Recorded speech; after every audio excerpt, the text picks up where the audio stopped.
ప్రియులరా, మరొక సమయంని మరి దేవుడు మనకు అనుగ్రహించినారు. దయచేసి క్రిస్టమస్ వర్తమానము మరొక వర్తమానాన్ని మనము ధ్యానం చేసుకుందాం. పరిశుద్ధ గ్రంథంలో నుండి ప్రార్థన చేసుకుందాం. పరిశుద్ధుడైన తండ్రి, ప్రేమ కలిగిన ప్రభువా, నీ ఘనమైన పాదాలు వందనాలు. నీ దయని బట్టి, నీ కృపను బట్టి మరొక వర్తమానము నాయన ఇవ్వడానికి మీరు సహాయం చేస్తూ ఉన్నందుకే మీకు వందనాలు. బలహీనుడిని నన్ను మీరు జ్ఞాపం చేసుకొని నీ పరిశుద్ధాత్మ సహాయముతో ప్రభువా నీ వర్తమానము నాయన అందించడానికి కృప చూపించండి. మీ కృప లేకపోతే నాయనా మేము ఎందుకు నాయనా మరి పనికిరాము ప్రభువా. అయ్యా, ఈ టీవీ ఎలోహిం టీవీ పరిచర్య కూడా దీవించండి, ఆశీర్వదించండి. అట్లాగే ప్రభా సహవాసాన్ని దీవించండి. అలాగే యేసు ప్రభా చుట్టుపక్కల గ్రామాల్లో ఎంతమంది అయితే ఈ వర్తమానం వినిచి ఉన్నారో వారందరికీ సహాయం చేయండి. వ్యాధిగ్రస్తులను ముట్టండి. కుటుంబాల్లో నాయన నెమ్మది లేని వారికి నెమ్మది ఇవ్వండి. శాంతి సమాధానం దయచేయండి. మారు మనసు, రక్షణ, పాపక్షమాపణ దయచేయమని ఈ సమయంలో నన్ను మీ సిలువ చట్టు మరుగుపరుచుకొని మీరే కృప చూపించి వాడుకోమని యేసు నామములో అడుగుచున్నాము తండ్రి, ఆమేన్. ప్రియులరా, మరొక క్రిస్టమస్ సందేశాన్ని మనము పరిశుద్ధ గ్రంథంలో నుండి మనం ధ్యానం చేసుకుందాం. లూకాసు వార్త 2వ అధ్యాయము 25వ వచనం. యెరూషలేమునందు సిమియోను ఒక మనుషుడుండెను. అతడు నీతిమంతుడును భక్తిపరుడునై ఉండి ఇశ్రాయేలు యొక్క ఆదరణ కొరకు కనిపెట్టువాడు. పరిశుద్ధాత్మ అతని మీద ఉండెను. చూడండి ప్రియులరా, యెరూషలేములో సిమియోను ఒక మనుష్యుడు ఉండెను. అతడు ఇశ్రాయేలీయుల యొక్క ఆదరణ కొరకు కనిపెట్టుకొనుచూ ఉన్నాడు. అంటే ఇశ్రాయేలీయులకి ఎంతో ఆదరణ అవసరం. ఇశ్రాయేలీయులకి రక్షణ అవసరం. ఇశ్రాయేలీయులకి పరలోక రాజ్యము అవసరము. కనుక ఇశ్రాయేలీయులైనా మరి అన్యజనులైనా చనిపోయిన తర్వాత పరలోక రాజ్యం చేరాలంటే యేసు ప్రభు జన్మించాలి. రక్తం చిందిస్తేనే మానవుని యొక్క పాపమునకు విముక్తి. రక్తం చిందించకపోతే మానవుని పాపాలు అలాగే నిలిచిపోతాయి. యూదులైనా ఇశ్రాయేలీలైనా మరి అన్యజనులైనా ఇంకా ఎవరైనా సరే నరకానికి వెళ్ళిపోతారు. కనుక నరకము నుండి తప్పించటానికి యేసు ప్రభు వారు ఈ లోకానికి వచ్చారు. నశించిన దానిని వెదకి రక్షించటానికి మనిషి కుమారుడు వచ్చాను అని వ్రాయబడి ఉంది. కనుక 8వ రోజు చూడండి, 21వ వచనం 2వ అధ్యాయము. ఆ శిశువునకు సున్నతి చేయవలసిన 8వ దినము వచ్చినప్పుడు గర్భమందాయన పడక మునుపు దేవదూత చేత పెట్టబడిన యేసు పేరు వారు ఆయనకు పెట్టిరి. కనుక యేసు ప్రభు వారు పుట్టిన 8 రోజులకి ఎక్కడికి తీసుకొచ్చారు? యెరూషలేము దేవాలయానికి తీసుకుని వచ్చారు. చూసారా, చిన్నపిల్లలనే చిన్నప్పటి నుంచే మనము భక్తి మార్గంలో మన పిల్లల్ని మనం పెంచవలసిన వారమై ఉన్నాం. చిన్నపిల్లల్ని చేత పట్టుకొని ఏం చేయాలి? దేవాలయానికి తీసుకుని వెళ్ళాలి, సండే స్కూల్కి తీసుకుని వెళ్ళాలి. పసిపిల్లలైనా ఏమంటే 8వ రోజున వాళ్ళు మందిరంలోనికి తీసుకెళ్ళారంటే ఎంత భక్తి శ్రద్ధలు ఉన్నాయో వాళ్ళకి. చూడండి ప్రియులరా, అదే సమయంలో ఆ దేవాలయంలో ఒక ఆయన సిమియోను అనే ఒక ఆయన పెద్దవాడు, నీతి కలిగినవాడు, యథార్థవంతుడు, పరిశుద్ధాత్మ చేత నడిపించబడుచున్నటువంటి వాడు. ఏమండి, ఇశ్రాయేలీయుల యొక్క ఆదరణ కొరకు కనిపెట్టుకొనిచూ ఉన్నాడు. అంటే ఆయనకి ముందే తెలుసు, ప్రవచనాలు గ్రంథంలో రాయబడినటువంటి లేఖనాలు ప్రకారంగా ఒక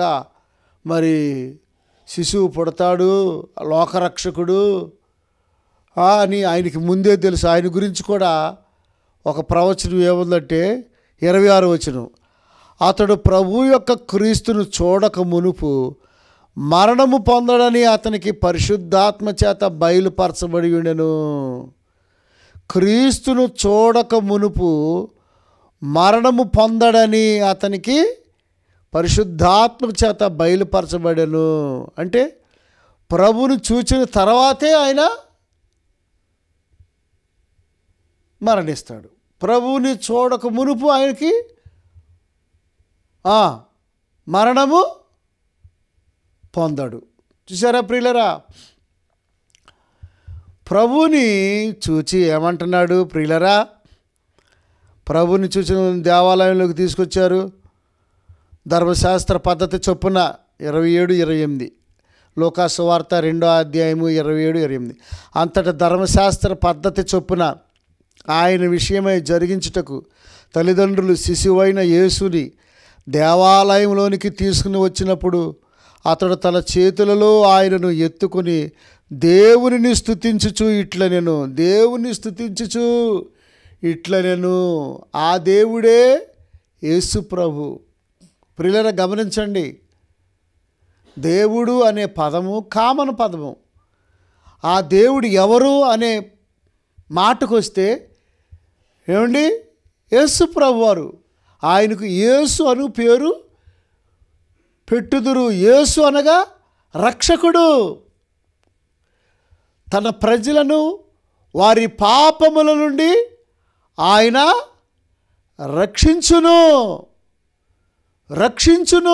రక్షిస్తాడండి. నువ్వే సమస్యలో ఉన్నా, ఏ ఇరుకులో ఉన్నా, నువ్వు గనక లోబడి యేసు ప్రభు పాదాలు పట్టుకున్నట్లయితే నీ సమస్యల నుండి, నీ వ్యాధుల నుండి, నీ ఇరుకుల నుండి, నీ ఇబ్బందుల నుండి ఆయన ఏం చేస్తాడు? రక్షిస్తాడు. చూడండి ప్రియులరా, కనుక సిమియోను చూడండి ఆ దేవాలయంలో ఉన్నాడు. ఆయన యేసుని దేవాలయంలోనికి తీసుకుని వచ్చినప్పుడు అతడు తన చేతులలో ఆయనను ఎత్తుకొని యేసు ప్రభుని ఎత్తుకోవటం అంటే ఎంత ఆశ్చర్యం ప్రియులరా! యేసు ప్రభుని మనము ఎత్తుకోవాలి, హత్తుకోవాలి అంటే దేవుని వాక్యాన్ని అలాగన మనము మోయాలి, గణపరచాలి, స్తుతించాలి. మన ఆత్మ, మన శరీరం, మన మనసులో నిండా ఎవరుండాలి? దేవుని యొక్క చిత్తం ఏంటి? ఆయనను కలిగి ఉండాలి పూర్తిగా. నాలో ఫలించని ప్రతి తీగను తీసి పారవేయును. కనుక ఏ విధముగా తీగలు ఆ చెట్టుని ఏ విధంగా పెనవేసుకుని ఉంటాయో, ద్రాక్షవల్లిని నేను, తీగలు మీరు ఏ విధముగా పెనవేసుకుని ఉంటాయో అలాగున మనము దేవుని నమ్మిన బిడ్డలో ప్రతి విషయంలో యేసుక్రీస్తు ప్రభువుని మనము హత్తుకొని జీవిస్తూ ఉండాలి. ఆయన ఉద్దేశం అది. కనుక యేసు ప్రభువుని ఎరక్కోకుండా చాలామంది ధర్మశాస్త్ర ప్రకారంగా ఆచారాలు, సాంప్రదాయాలు, పద్ధతులు. ఏమండి, ఈ మధ్య శనివారం నాడు ప్రార్థన, ఆదివారము తప్పు అని కొంతమంది బోధిస్తున్నారు. అది ఎవరికి రాయబడి ఉంది? శనివారము ఇశ్రాయేలీయులకి, క్రైస్తవుల కొరకు కాదు. క్రైస్తవులు క్రీస్తు జరిగిన వారు, యేసు ప్రభువారు ఆదివారం నాడు పునరుద్ధానుడై తిరిగి లేచాడు కనుక శిష్యులు కూడా ఆదివారం నాడు రొట్టె విరిచారు కనుక ప్రభు దినాన్ని స్మరించుకుంటూ పునరుద్ధరణ దినం అని మనము ఆరాధన చేస్తాం. ఆదివారం తప్పంట, శనివారము రైట్ అంట. చూడండి, ధర్మశాస్త్ర పద్ధతులు, ఆచారము ఏమండి. అలా అయితే మరి సున్నతి కూడా చేయించుకోవాలిగా. శనివారం నాడు ఆచరించేవాళ్ళు ధర్మశాస్త్ర ప్రకారంగా సున్నతి కూడా చేయించాలిగా. కనుక సున్నతి అనేది బాహ్య ఆచారము. కనుక అంతరంగంలో సున్నతి జరగాలి. అంతరంగంలో ఏం జరగాలి? క్రియ జరగాలి, అంటే మార్పు జరగాలి. అయ్యో నేను పాపిని, నా కొరకు యేసు ప్రభువు వారు రక్తాన్ని చిందించారు, ఆయన ద్వారా నాకు మోక్షము, నేనే మార్గము, నేనే సత్యము, నేనే జీవము. చూడండి, సిమియోను అంత పెద్ద మనిషి, చాలా భక్తిపరుడు, నీతిమంతుడు. చూడండి ప్రియులరా, ఆయనకి ఎన్ని క్వాలిటీలు ఉన్నాయో చూడండి. 25 వచనం, యెరూషలేమునందు సిమియోనును ఒక మనుషుడు నేను, అతడు నీతిమంతుడును భక్తిపరుడునయుండి ఇశ్రాయేలు యొక్క ఆదరణ కొరకు కనిపెట్టువాడు, పరిశుద్ధాత్మ అతని మీద ఉండెను. నీ మీద ఏ ఆత్మ ఉంది సోదరుడా, సోదరి, ఓ సహోదరుడా? భక్తి చేస్తున్నానని, ప్రార్థన చేస్తున్నానని, బైబిల్ చదువుతున్నానని, గుడికి వెళ్తున్నానని అనుకుంటున్నావు కదా. ఏ ఆత్మచేత నీవు నడిపించబడుచు ఉన్నావు? పరిశుద్ధాత్మ చేత నడిపించబడుచు ఉన్నావా? దేవుని వాక్యానికి నీవు నీ జీవితాన్ని అప్పగించుకున్నావా? సిమియోను క్రిస్మస్ ఎలా ఉంది? సిమియోను క్రిస్మస్ ఎంత నీతిగా ఉన్నదో, ఎంత నీతిగా ఉన్నదో. ప్రభునందు ప్రియ దేవుని పిల్లరా, సిమియోను క్రిస్మస్ ఎలా ఉంది? నీతిగా, న్యాయముగా, ధర్మముగా, సత్యముతో కూడినదిగా, భక్తితో కూడినదిగా, వణుకుతో, భయభక్తులతో ఆరాధన చేస్తున్నావా దేవుణ్ణి? లేదా ఆచారంగా నడుచుకుంటున్నావా? ఆచారం వేరు, ఆరాధన వేరు. ప్రియులారా గమనించండి, వాక్య ప్రకారంగా సరిచేసుకొని క్షమాపణ అడుక్కొని పశ్చాత్తాపంతో ఆరాధన చేసే విధానం వేరు. సరి చేసుకోకుండా, క్షమాపణ అడుక్కోకుండా నీవు ఆ సమయానికి వెళ్ళి, ఆదివారం ఆ పండగకి వెళ్ళి, ఏదో ఈరోజు పండగ అండి, క్రిస్మస్ అండి, ఈరోజు ఏదో మాకు కొత్త బట్టలు అండి, కొత్త బట్టలు వేసుకోవటం తప్పు అంటం లేదమ్మా. కొత్త బట్టలు వేసుకోవాలి. ప్రపంచంలో పెద్ద పండగ ఇదే, వరల్డ్‌వైడ్‌గా. ప్రియులరా, కొత్త బట్టలు వేసుకోవాలి. లేకపోతే అలిగి గుడికి వెళ్ళకోకుండా ఉండటం కాదు, ఉన్న వాటినే శుభ్రంగా ఉతుక్కొని ఇస్త్రీ చేయించుకొని చక్కగా ఆ కొత్త బట్టల కోసం మళ్ళీ అప్పులు చేయకూడదు. గమనించండి ప్రభునందు ప్రియ దేవుని పిల్లారా. కనుక భయభక్తులతో మారుమనసు పొంది పాపాలు ఒప్పుకుంటా, పశ్చాత్తాపడతా, నా కొరకు యేసయ్య పరలోకమును విడిచి భూలోకానికి వచ్చాడు, మరి ఆయన సన్నిధిలో సిమియోను ఎలా తగ్గించుకొని ఆయన కొరకు, ఆదరణ కొరకు కనిపెట్టుకొని ఉన్నాడండి. పరిశుద్ధాత్మ చేత నడిపించబడుతున్నాడండి. సిమియోను రాగానే ఎంత గంతులేసి ఉంటాడో, ఎంత స్తుతించాడో చూడండి, ఎంత ఆనందపడ్డాడో. చూసారా ప్రియులరా? అలా ఉండాలి భక్తి. అలా ఉండకోకుండా ప్రియులరా, నువ్వు ఏవేవో చేస్తా, ఎలాగో మాట్లాడతా, ఏ విధంగానో జీవిస్తా, నీ జీవితం మరి దేవుని చిత్తానుసారంగా లేకుండా నీవు నడుచుకున్నట్లయితే నువ్వు ధన్యుడిగా ఉండలేవు. ప్రియులారా, నీ పాప స్వభావాన్ని, నీలో ఉన్నటువంటి ఆ యొక్క గర్వము, నీలో ఉన్నటువంటి అహంకారాన్ని సరిచేసేది దేవుడు. దేవుని వాక్యానికి నీవు లోబడినట్లయితే నీ రక్తంలో ఉన్న తెల్ల రక్త కణాలు, ఎర్ర రక్త కణాలు డివైడ్ చేసే ఆ యొక్క శక్తి సామర్థ్యత ఎవరికి ఉంది? డాక్టర్స్కి ఉన్నాయి. డాక్టర్ దగ్గరికి వెళ్తే తెల్ల రక్త కణాలు, ఎర్ర రక్త కణాలు ఎన్ని ఉన్నాయో అన్నీ లెక్కలు కట్టి చెబుతారు.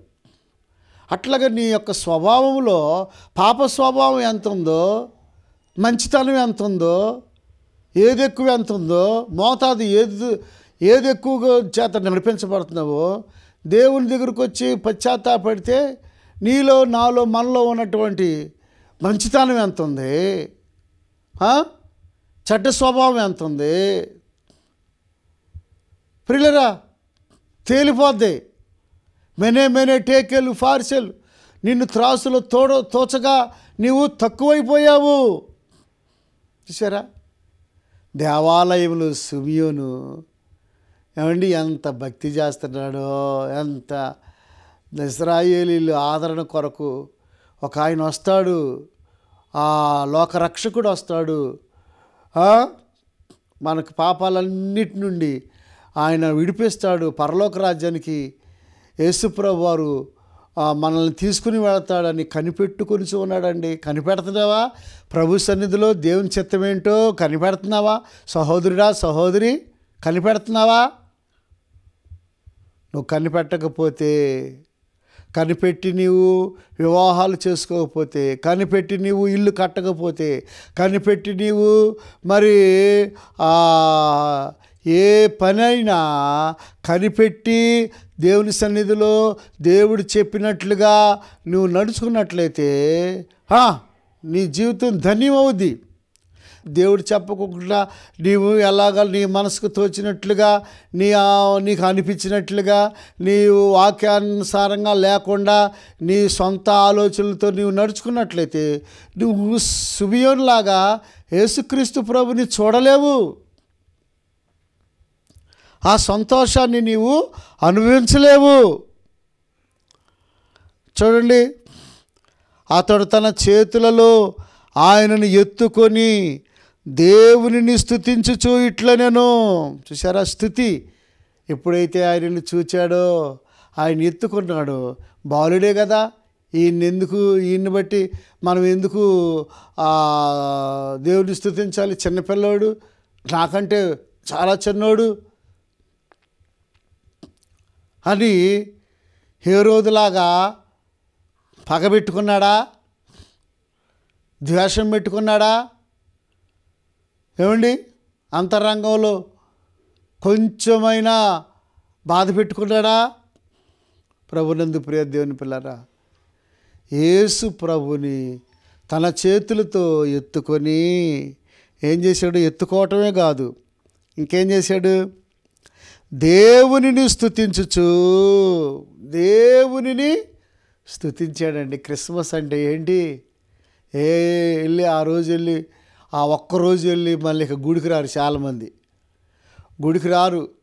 ఆ పండగ అప్పుడు మాత్రం, ఆ పండగ రోజు మాత్రం చక్కగా మందిరానికి వస్తారు.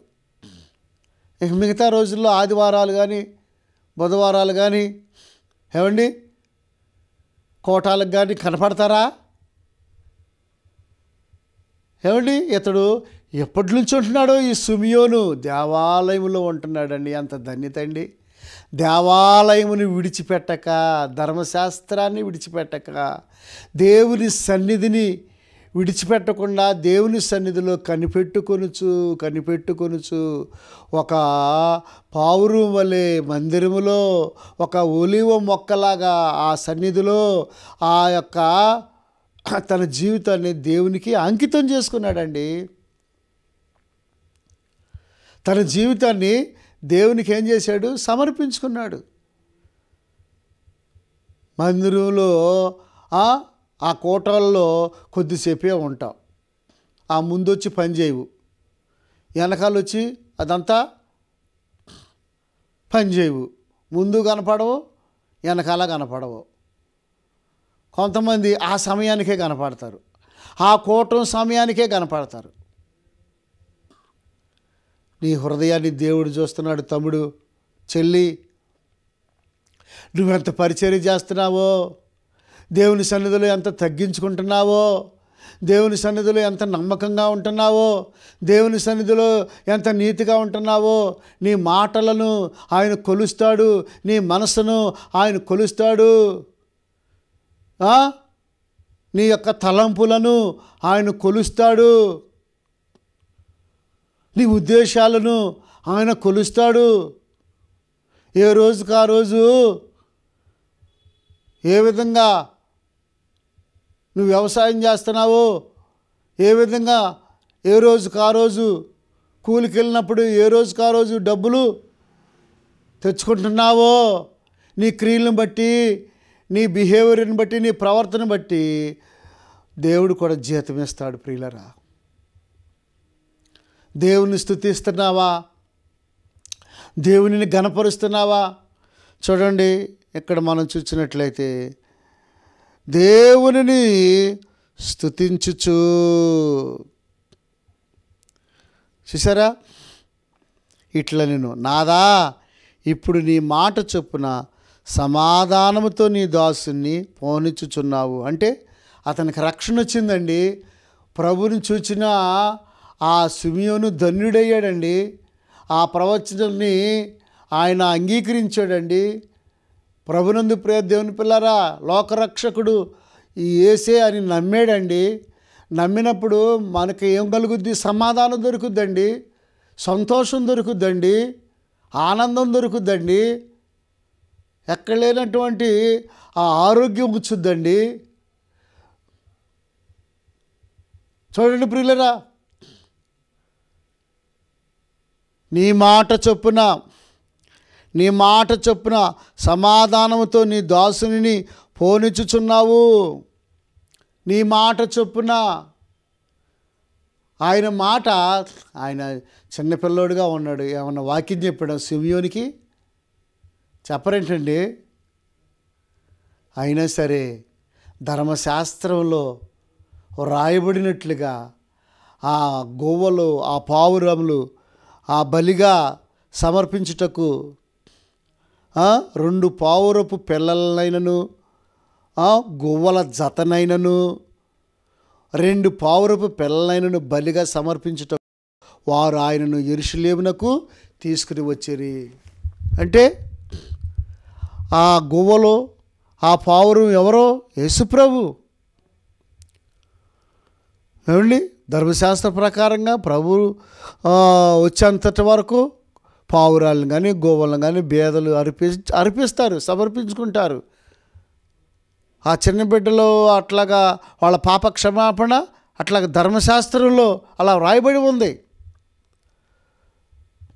తర్వాత గొర్రెలు, మేకలు అలాగా వధిస్తారు, అంటే బలర్పిస్తారు. అప్పుడు పాపక్షమాపణ జరుగుద్దని ధర్మశాస్త్రంలో రాయబడి ఉంది. ఇప్పుడు ఇతను సిమియోను పాపములకు మరి క్షమాపణ దొరికిందని అతనికి ఎలా రుజువు చేసి మాట్లాడుతున్నాడు? దేన్ని ఎలా స్తుతించినాడు? ఆదరణ కొరకు కనిపెట్టుచూ ఉన్నాడు, మందిరంలో ఉన్నాడు, నీతిమంతుడు, భక్తిపరుడు. ప్రభునందు ప్రియ దేవుని పిల్లరా, ఎలా దొరికింది ఆ ధన్యత? ఆ లేఖనాలను బట్టి, ఆ ప్రవచనాలను బట్టి, ధర్మశాస్త్రంలో రాయబడి ఉంది గనక, లేఖనాల్లో రాయబడి ఉంది గనక ఆ ప్రభువే, ఆ రక్షకుడు ఈయనే అని గ్రహించి యేసుప్రభుని చేతులతో ఎత్తుకొని ముద్దు పెట్టుకుని, నాదా నీ మాట చొప్పున సమాధానముతో నన్ను పోనిచ్చుచున్నావు అయ్యా, నాకు ఇక రక్షణ దొరికిందయ్యా, నాకు పాపక్షమాపణ నిన్ను చూడగానే దొరికిందయ్యా. అయ్యా, నువ్వే రక్షకుడు అయ్యా, నీవే క్రీస్తు అయ్యా, నీవే దేవుడు అయ్యా, నీవే ప్రభు అయ్యా, నీవే రోగులను స్వస్థపరిచేవాడు అయ్యా, నీవే లోకరక్షకుడు అయ్యా అని పూర్ణ హృదయంతో, పూర్ణ ఆత్మతో, పూర్ణ మనసుతో ఏం చేశాడు? దేవునిని స్తుతించుచు, దేవుణ్ణి ఘనపరుస్తూ రక్షణ పొందుకున్నాడు. అంత ఆశ్చర్యం అండి. చూచటం అంటే ఏంటి? యేసుప్రభువు చూసే సమయానికి సిమియోను ఉన్నాడంటే అది అంత ధన్యత ఉంటే ఉంటారు ఆ ప్లేస్లో, ఆ స్థలంలో. ఏమండి, ఒక ప్రధానమంత్రి లేదా ఒక ముఖ్యమంత్రి ఒక ఇంటికి వెళ్ళాడు అనుకోండి, ఆ సమయంలో ఆ ఇంట్లో ఒక మనిషి ఉన్నారనుకోండి, అది ఎంత ధన్యత. అందరిని ఉండనిస్తారా ఆయన వచ్చే సమయానికి? ఎంత సెక్యూరిటీ ఉంటుంది. పని మనిషిని చెక్ చేస్తారు, ఊడ్చే వాళ్ళని చెక్ చేస్తారు, ఏం బాంబు పెట్టారో, ఏం భద్రత సెక్యూరిటీ హై లెవెల్లో పెంచుతారు. ఏమండి, ఎంత తనిఖీ ఉంటుంది. ప్రభునందు ప్రియ దేవుని పిల్లరా, లోకానికి రారాజు, భూలోకమునికి సర్వలోకమునకు ఆయన గొప్ప రాజు. ఆయన పుట్టాడంటే ఆ పుట్టిన తర్వాత 8వ రోజుకి ఆ దేవాలయంలోనికి, యెరూషలేములో ఉన్న దేవాలయంలోనికి వెళ్ళి ప్రియులరా ఆ యొక్క విధానాన్ని చెల్లించారంటే ఆ సమయంలోనే సిమియోను ఆ స్థలంలోనే ఉండటం అది ఎంత ఆశ్చర్యము, ఎంత అద్భుతం ప్రియులరా. అది దేవుని యొక్క చిత్తము, దేవుని యొక్క నడిపింపు ప్రియులరా. గమనించండి, నువ్వు దేవుని ప్రణాళికలో ఉన్నట్లయితే, దేవుని చిత్తంలో భయభక్తులతో ఉన్నట్లయితే, నువ్వు యథార్థంగా ఉన్నట్లయితే, నువ్వు నీతిగా ఉన్నట్లయితే, నువ్వు మంచితనంతో ఉన్నట్లయితే, కపటం లేకుండా, యుక్తి లేకుండా, కుయుక్తి లేకుండా, మోసం లేకుండా ఉన్నట్లయితే ఆయన ప్రణాళిక దేవుడు నీకు అర్థం చేస్తాడు, అర్థమవుతుందండి. అప్పుడు నీకు సమాధానం, సంతోషం దొరుకుద్ది, రక్షణ భాగ్యం దొరుకుద్ది. ఎంత సమాధానం ఇచ్చాడండి ఆ వృద్ధాప్యంలో ఉన్న సిమియోనికి. ప్రభునందు ప్రియ దేవుని పిల్లారా, మా నాన్న పేరు శ్రీరాములు, ప్రభుని ఎరక్కముందు. అయితే ఆగిరిపల్లిలో దైవజనులు బందిరంలో ఆయన మారుమనసు పొందినప్పుడు అమ్మగారు సిమియోను అని పేరు పెట్టారు. శ్రీరాములు తీసేసి సిమియోను అని పేరు పెట్టారు. ఎంత చిన్న పిల్లోడెళ్ళి తగ్గించుకొని కాళ్ళు పట్టుకొని క్షమాపణ అడిగాడండి మా నాన్న. మమ్మల్ని ఎంత క్షమాపణ అడిగాడు. 70 సంవత్సరాలు వయసు గల వ్యక్తి చిన్న పిల్లోడిలాగా మోకరించి ఎంత కన్నీరు గార్చాడండి. సోదరుడా, అలాంటి పశ్చాత్తాపాత్మ నీకు వచ్చిందా? కనుక దేవుని మాటల ముగింపులోకి తీసుకొస్తున్నాను. సిమియోను క్రిస్మస్ ఎంత ఆనందంగా జరిగిందో, ఎంత సంతోషంగా జరిగిందో, అలాగే మనం కూడా చక్కగా భక్తితో ప్రార్థన చేసుకుంటా ముందుకు సాగుదాం. తలలు వంచండి, కళ్ళు మూసుకొని ప్రార్థన చేసుకుంటాం.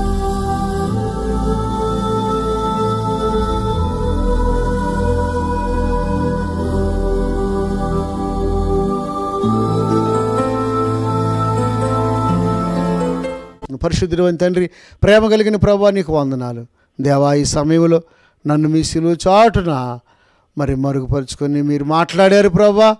ఈ మాటలు, ఈ వర్తమానము అనేకులకు దీవెనకరంగా, మేము, మా తల్లిదండ్రులు, మా తాతలు ముత్తాతలు, అట్లాగే ప్రభువా పెద్ద వయసు కలిగిన వారు అందరూ కూడా సిమియోని అలాంటి భక్తి ప్రదర్శించాడు. అలాంటి భక్తిని కూడా మేము కూడా ప్రదర్శించడానికి, అలాంటి భక్తి చేయటానికి మాకు కూడా సహాయము చేయమని, ఈ కొద్ది ప్రార్థన ప్రతిఫలం దయచేయమని, వినివారికి మేలుకరంగాను దీవెనకరంగా చేయమని, అనేక కుటుంబాల్లో హ్యాపీ క్రిస్మస్ జరుపుకోవటానికి సంతోషంగా ఉండటానికి, ప్రతి కుటుంబంలో నెమ్మది సమాధానంతో ఉండడానికి కృప చూపించమని యేసు నామములో అడుగుచున్నాము తండ్రి, ఆమేన్. తండ్రి ప్రేమ, కుమారుని కృప, పరిశుద్ధాత్మ సహాయం కూడిన మనకు సకల పరిశుద్ధులకు సదాకాలం తోడయుండును గాక. Amen. Okay, God bless you. దేవుడు మిమ్మల్ని దీవించును గాక.